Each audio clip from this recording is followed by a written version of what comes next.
Une fois, un paysage sacré où vivaient trois cygnes majestueux et sacrés. Ils vivaient sur le bord d'une petite île aux arbres invraisemblables dans un état si calme que l'eau était un miroir. Ce qui était extraordinaire des cygnes, c'est que leurs reflets se reflétaient en éléphants. Les paysans vivant autour décidèrent que c'était si beau qu'ils devaient faire immortaliser ce paysage grandiose par le grand Salvador Dali, le maître du surréaliste, qui intégra même certains protecteurs, dont le nuage, la femme de l'arbre et l'homme de la roche, qui alerteront les paysans si les cygnes étaient en danger, laissant ainsi les paysans libres de vivre leur vie sans se soucier des cygnes.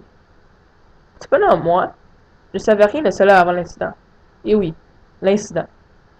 J'étais en voyage autour du monde quand j'arriva devant cet étang. Cependant, étant si fatigué de mes mois précédents dans d'autres pays, parties du monde, j'avais oublié de lire le pamphlet de tourisme.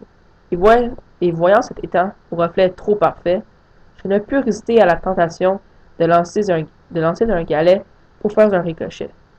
Je ramassa un galet, pris mon élan et lança le galet tel un disque. Plouf! Un premier ricochet.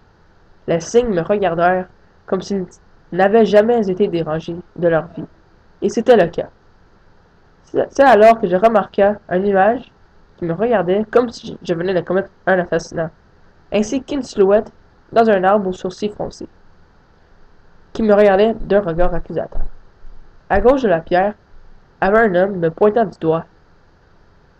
Le nuage se précipita vers la ville, et c'est alors que je me rappela de cet état.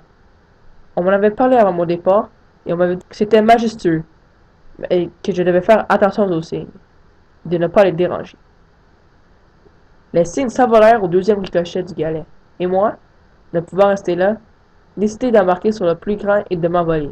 Et maintenant, je suis ici, sur le cygne, en train de raconter cette histoire, et je ne sais point quand je vais atterrir.